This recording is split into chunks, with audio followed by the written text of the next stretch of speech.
প্রিয় দর্শক, আরেকটা ভিডিও নিয়ে হাজির হলাম। তো আজকে এই যে দেখুন, গোল গোল দানাগুলোর মতো দেখা যাচ্ছে, এগুলো ছোট ছোট ছিল। তো পানিতে ভিজিয়ে রাখলেও ফুলে ডাবল হয়ে যায়। যে কোনো গাছের গোড়ায় পানির ভিতর দিয়ে দিতে পারেন।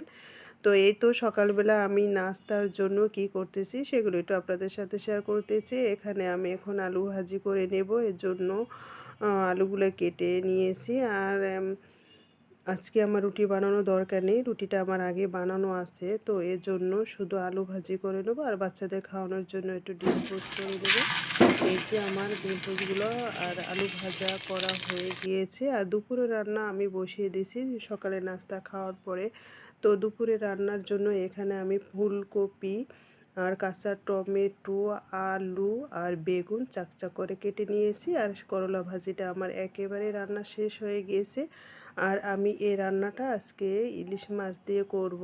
তো এভাবে করে আপনারাও করে নিতে পারেন রান্নাটা, কারণ এভাবে করলে দেখি যে অন্যরকম একটা স্বাদ আসে। আমি এর ভিতরে একটু সিমও দিয়েছিলাম। সব সবজিগুলো একটু বড় বড় করে কেটে নিয়েছি আমি।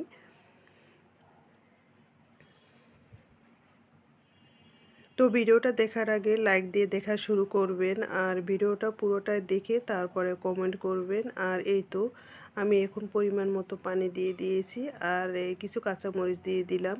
তো দুপুরে রান্না শেষ, বিকেলের জন্য বাচ্চাদের জন্য কিছু কিছু নাস্তা বানিয়ে নিয়েছি। এখানে আমি চিকেন আর মিক্সড ভেজিটেবল রোল বানিয়ে নিয়েছি। তো আমার ভিডিওটা কেমন লাগলো অবশ্যই জানাবেন। আল্লাহ হাফেজ।